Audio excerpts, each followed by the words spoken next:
Las mujeres son malas inversiones. Sara, solo necesitas mantener tu cara bonita hasta que encuentres un marido que pague tus cuentas. Mi padre me miró fijamente a los ojos y dijo esas palabras cuando puse el informe de nómina en su escritorio. Acababa de descubrir que mis hermanos Austin y Tyler ganaban $200,000 al año con todos los beneficios y participación. Yo ganaba $50,000 sin beneficios porque me había clasificado como contratista 1099. Deja de quejarte, se burló, mirando su reloj. Te hice un favor. Tus hermanos están construyendo un legado. Tú solo eres temporal. No grité. No lloré. Sentí un clic frío y agudo en el fondo de mi cerebro. En ese momento me di cuenta de que ya no era mi padre. Solo era un mal jefe. Y sabía exactamente cómo destruir a un mal jefe usando el mismo contrato que me obligó a firmar. Recogí mi bolso. Oye, dije, si soy contratista, entonces hoy es mi último día. Se rió mientras salía. Pensó que estaba haciendo un berrinche. No tenía ni idea de que estaba a punto de usar su avaricia para arrasar con todo su imperio. ¿Alguna vez has sido la persona más inteligente de la sala, pero te han tratado como la chica del café solo porque no encajabas en su imagen? Deja un sí en los comentarios si conoces esa sensación. La gente siempre me pregunta por qué me quedé 6 años. Miran las cifras de la nómina, $50,000 frente a 200,000, y preguntan, Sara, tienes un título de Wharton. Eres una estratega brillante. ¿Por qué dejaste que te trataran como a una becaria? Es una pregunta válida. Pero para entender la respuesta, hay que entender al productor fantasma. En el mundo de alto riesgo de Nueva, en la producción de eventos de York, hay 2 tipos de personas. Están los que dan la cara, como mis hermanos Austin y Tyler. Llevan trajes a medida de $5,000. Se presentan a las 11 de la mañana con un café con leche en la mano, listos para llevar a un cliente a un almuerzo de 3 horas en L. Bernardine. Sonríen, estrechan la mano y prometen el cielo. Y luego están los fantasmas. Ese era yo. Yo era el que estaba con los auriculares a las 3 de la mañana, negociando con un representante del sindicato de camioneros que quería cancelar un desfile porque Austin olvidó solicitar un permiso de ruido. Yo era el que movía centros de mesa florales de 9 kilos en tacones porque Tyler había mandado al equipo a casa temprano para ahorrar dinero para su gratificación. Yo era el que sabía el cumpleaños de cada hijo de un cliente importante. El que sabía que novias necesitaban que las acompañara y que empresas necesitaban datos concretos. Vivía en un estado de adrenalina constante. Recuerdo una noche concreta, el lanzamiento de una nueva marca de relojes de lujo en Hudson Yards. El equipo de iluminación falló 1 hora antes de que abrieran las puertas. Austin estaba en el bar de abajo coqueteando con una modelo. Ni siquiera contestó el teléfono.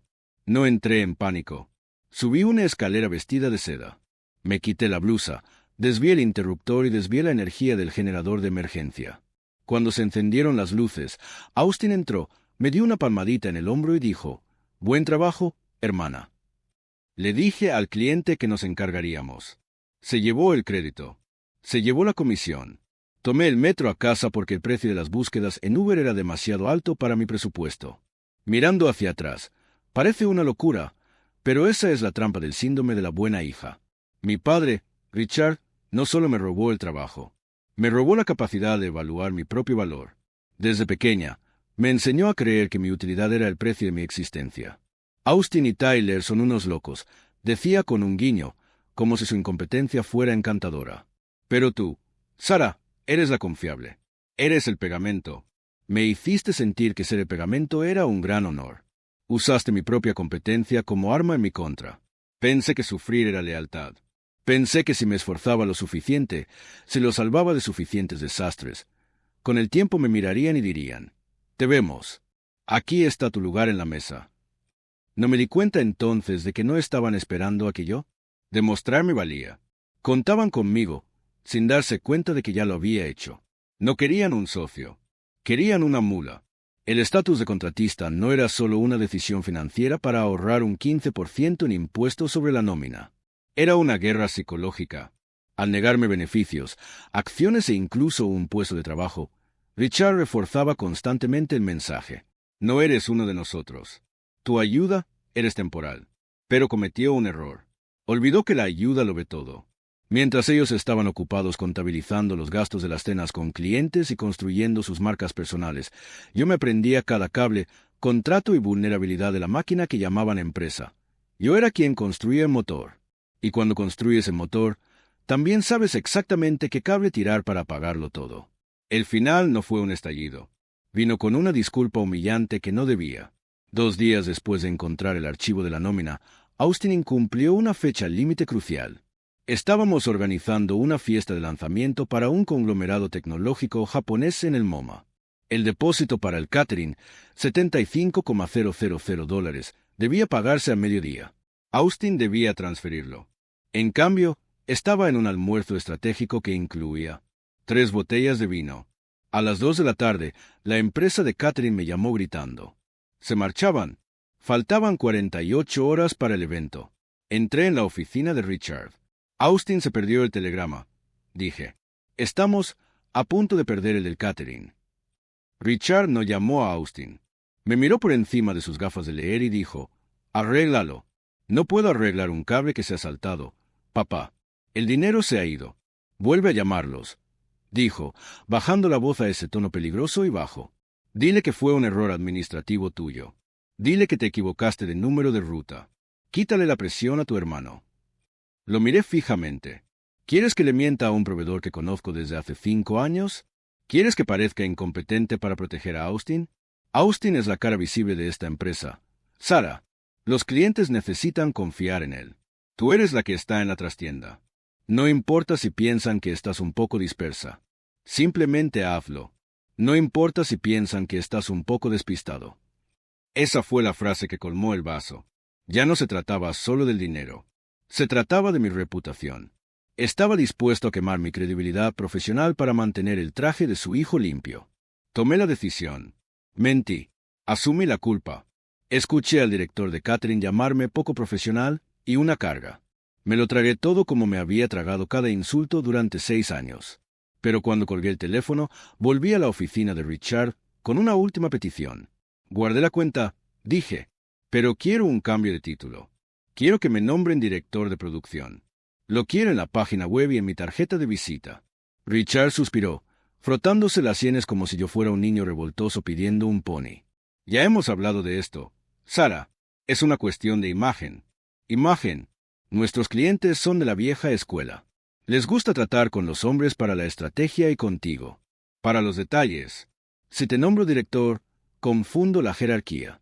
Hago que Austin y Tyler parezcan menos autoritarios. Dejemos las cosas como están. Se te da bien ser el ayudante. El ayudante. Miré el organigrama en la pared detrás de él. La foto de Austin estaba allí. La foto de Tyler estaba allí. La foto de Richard estaba arriba. Yo no estaba en la pared. De repente, la clasificación de contratista cobró todo el sentido. No era solo evasión fiscal. Era borrado. Al mantenerme fuera de la nómina, del organigrama y de la tabla de capital, se aseguraba de que nunca existiera en la historia de Miche y Company. Era un fantasma. Estaba diseñado para ser invisible, así que cuando el imperio pasara a mis hermanos, nadie preguntaría, ¿y Sara? Pensaba que me estaba borrando. No se daba cuenta de que me estaba liberando. Si no era empleada, no le debía 2 semanas de preaviso. Si no era socia, no tenía cláusula de no competencia. Y si no figuraba en el organigrama, el trabajo que hacía no era trabajo por encargo. Era mi trabajo. Miré a Richard una última vez. Ya estaba de vuelta en su teléfono, despidiéndome con un gesto de la mano. Creía tener uno. Creía que me había vuelto a meter en mi caja. Vale, papá, dije en voz baja. Entiendo perfectamente la imagen. Volví a mi escritorio. No lloré. No discutí. Abrí una nueva ventana del navegador y busqué el número del abogado de propiedad intelectual más agresivo de Nueva York. Ya no iba a ser la hija. Era hora de ser el tiburón. A la mañana siguiente, no fui a la oficina. Entré al vestíbulo de Sterling & Finch, uno de los bufetes de abogados de propiedad intelectual más caros de Manhattan. Me encontraba con David, un amigo de la universidad que ganaba $800 por hora. Me senté frente a él en una sala de conferencias con paredes de cristal y deslicé una sola hoja de papel sobre la mesa de caoba. Era el contrato de contratista independiente que Richard me había obligado a firmar hacía 3 años. Lee la cláusula 4, dije. David se ajustó las gafas. La leyó una vez, luego la volvió a leer. Entonces se echó a reír. Sara, dijo, levantando la vista con una sonrisa de tiburón. ¿Es una broma? Se ha descargado esta plantilla de Internet. Quería ahorrarse dinero en honorarios legales. Dije. Dijo que los abogados eran un desperdicio de gastos generales. David golpeó el papel. No solo se ahorró dinero en honorarios legales, se salvó a sí mismo de una muerte segura. Verás, bajo la Ley de Derechos de Autor de Estados Unidos, existe una doctrina muy específica llamada trabajo por encargo. Si eres un empleado W2, todo lo que creas, cada correo electrónico, cada diseño, cada idea pertenece automáticamente a la empresa. Se inclinó hacia adelante. Pero no eres un empleado. Eres un contratista independiente 1099. Y en este contrato genérico y barato no hay cláusula de transferencia de propiedad intelectual. Olvidó obligarte a cederle tus derechos. Sentí un escalofrío en la espalda. Entonces, ¿quién es el dueño de mi obra? Tú, dijo David. Tú eres el dueño de los derechos de autor. Cada diseño de escenario, cada esquema de iluminación y cada guión que escribiste como contratista. Legalmente, Michi & Company solo alquila tu propiedad intelectual y no han pagado la renta. La paradoja del avaro. Mi padre estaba tan obsesionado con ahorrarse un 15% en impuestos sobre la nómina que, sin querer, me entregó las llaves de todo su reino. Quería tratarme como a un forastero para que me quedara barato, pero al hacerlo, me convirtió en el dueño. La gala Titán, dije, el guión, los dibujos CAD, la función de desempate. Lo escribí todo la semana pasada. Luego es tuyo, dijo David, y lo vamos a registrar ahora mismo. No perdimos tiempo. Solicitamos el registro acelerado de derechos de autor en la Biblioteca del Congreso. Costó $800. Fue el dinero mejor gastado de mi vida, pero sabía que los derechos de autor no eran suficientes. Richard era un matón. Si intentaba detenerlo, me demandaría por incumplimiento de contrato o abandono. Intentaría ahogarme en gastos legales antes de que llegara a juicio. Necesitaba una póliza de seguro. Necesitaba demostrar que mi repentina partida no fue un abandono. Fue un despido improcedente causado por un ambiente laboral hostil. Abrí mi portátil. No necesité hackear nada. Solo necesitaba acceder a mi propia copia de seguridad en la nube. Navegué a una carpeta llamada mensajes de voz. Durante 6 años, Richard me había dejado mensajes ofensivos cada vez que estaba estresado. Nunca los había borrado. Hice clic en uno del mes pasado. Sara, contesta el teléfono. Eres una inútil. Si no arreglas este presupuesto para mañana, ni te molestes en venir. Tienes suerte de que te haya contratado. Hice clic en otro. Deja de llorar y haz tu trabajo. Eres débil. Por eso las mujeres no pueden liderar. Transferí 47 archivos de audio a un disco seguro y se los entregué a David. Su rostro se ensombreció al escuchar los primeros 10 segundos. Esto es influencia, dijo en voz baja. Si intenta demandarte, los entregamos a la Junta. Los entregamos a la prensa. No solo perderá la demanda, perderá su reputación. Salí del bufete 1 hora después. Me detuve en una cafetería y abrí la página web del secretario de Estado. Tardé 10 minutos en presentar la escritura de constitución. Sin productions. Era oficial. Ya no era la hija. Era la competencia. Y sujeté la escritura al suelo donde estaba mi padre. La gala Titán no es solo una fiesta en Nueva York. Es la fiesta. Es la noche en la que multimillonarios se dan la mano con senadores y donde productoras como Miche y compañía generan sus ingresos anuales en 4 horas. El gran salón del Hotel Plaza rebosaba oro. Candelabros de cristal del tamaño de coches pequeños colgaban del techo. El aire olía a perfume caro y a dinero antiguo. Me quedé al fondo de la sala observando. Mi padre, Richard, estaba en su salsa. Llevaba un smoking que costaba más que mi coche, sostenía un vaso de whisky y dominaba el escenario. Austin y Tyler lo flanqueaban como guardaespaldas, riéndose a carcajadas de chistes que no tenían gracia. Parecían relajados, parecían victoriosos. Pensaron que estaba en casa llorando sobre un litro de helado, arrepintiéndome del momento en que salí. Creyeron que me habían obligado a callar. Al fin y al cabo, ¿quién lucha contra el rey en su propio castillo?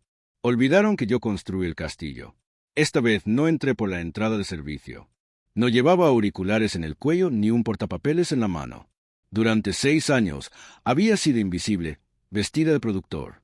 Negro, mimetizándose con las sombras para que los clientes brillaran. No esta noche. Esta noche, vestía de rojo, un vestido carmesí arquitectónico estructurado que parecía una armadura. Entré por la puerta principal con un boleto que había comprado con mis propios ahorros. El guardia de seguridad, un hombre que había contratado hace 3 años, asintió con la cabeza. No me detuvo. Sabía quién realmente dirigía el espectáculo. Vi el momento en que Richard me vio. Estaba en medio de un brindis con un senador. Sus ojos se deslizaron sobre la multitud, se posaron en el vestido rojo y se detuvieron. Parpadeó. Por un segundo, no me reconoció. No estaba acostumbrado a ver a su hija como una persona. Estaba acostumbrado a ver un activo. Entonces el reconocimiento golpeó. Su sonrisa vaciló. Dio un paso hacia mí, su rostro oscureciéndose con esa ira familiar y controladora. Iba a intentar interceptarme. Iba a intentar arrastrarme afuera antes de que pudiera montar una escena. No me detuve por él. Me di la vuelta y caminé directo a la mesa principal, deteniéndome frente al señor Vance, el multimillonario que financiaba la gala. Solo valoraba la competencia y los contratos. «Sara», dijo, «creí que te habías ido». «Sí, lo hice», respondí con calma, «pero no mi trabajo». Le entregué una carpeta negra y delgada. Mi registro federal de derechos de autor para el guión de la gala Titán, iluminación, duración del espectáculo, coronado con un cese y desistimiento con sello judicial. «El espectáculo que estás a punto de ver es robado», dije. «Miche y compañía no son los dueños». «Yo sí». Hojeó los papeles. Notó el estado del contratista 1099 resaltado. Luego miró a mi padre abriéndose paso entre la multitud en pánico. «¿Está listo tu equipo?», preguntó Vance. No se fueron. Señaló con la cabeza la cabina técnica. Se dio la señal. Richard llegó sin aliento. «Salgan», siseó. «Sonreí. Toma asiento, papá. Empieza el espectáculo». Las luces se atenuaron. Richard subió al escenario, disfrutando ante 500 invitados poderosos. Aceptó su premio, elogió a mis hermanos y luego me descartó como alguien que no podía soportar la presión. La sala murmuró con compasión. Era la mentira que necesitaba. Asentí con la cabeza hacia la cabina. Se oyó un chillido de retroalimentación. La enorme pantalla le falló y luego parpadeó. «Propiedad intelectual de SM Productions. Uso no autorizado prohibido». Silencio. El hielo tintineó en los vasos. Subí al escenario. Vestido rojo resplandeciente. Estudio de micrófono. Austin no diseñó esto. Tyler no lo escribió. Eso. Ilegalmente. Tu empresa tampoco. Richard gritó que me cortaran el micrófono. No lo había. No pueden. Dije. Yo los contraté. Miré a la sala. Durante 6 años, Richard Miche se negó a pagarme un salario. Para ahorrarme $15,000 al año en impuestos sobre la nómina, me clasificó como contratista 1099. Los abogados se inclinaron hacia adelante. Usó un contrato genérico y olvidó una cláusula, la transferencia de propiedad intelectual. Richard se congeló. Bajo la ley de derechos de autor de los Estados Unidos, un contratista que no cede los derechos es dueño de la obra. El escenario, el guión, la iluminación, todo es mío. La comprensión golpeó a la sala de inmediato. «Este es mi evento», dije, y estoy emitiendo un cese y desistimiento con efecto inmediato. El señor Vance se puso de pie. «¿Es cierto? ¿Es ella una contratista?» Richard tartamudeó. «Era solo por los impuestos». «Eso no es un tecnicismo», dijo Vance. «Eso es incompetencia». Se giró hacia mí. «¿Tú eres el dueño del espectáculo?» «Yo». «Entonces no le pagaré a un ladrón», dijo. «Richard, estás despedido. Bájate del escenario. Para mí. Continúa el espectáculo. Fírmame mañana por la mañana». Los aplausos estallaron. Richard me siguió fuera del escenario, agarrándome del brazo. «Te haré socio. Te daré acciones». «Es demasiado tarde», dije. «Para equidad y para la familia». Gruñó que yo no era nada sin él. Sonreí fríamente. «Tienes razón. Gasto dinero. Lo gasté en el mejor abogado de propiedad intelectual de Nueva York para recuperar lo que construí y quedarme con el cambio. Salí con el señor Vance en la noche. Las consecuencias fueron brutales. El cese y desistimiento desencadenó una auditoría del Servicio de Impuestos Internos para la clasificación de empleados. Las multas fueron catastróficas. Vance trasladó su cartera de $40 millones a SM Productions a la mañana siguiente. Otros lo siguieron. Miche y compañía quebraron en 6 meses. Richard todavía dice que le robé su legado. No lo hice. Recuperé trabajo no remunerado. La etiqueta de contratista estaba destinada a encadenarme. Olvidó que una cadena que se balancea lo suficientemente fuerte se convierte en un arma. Soy Sarah Michi. No soy temporal. Soy la dueña.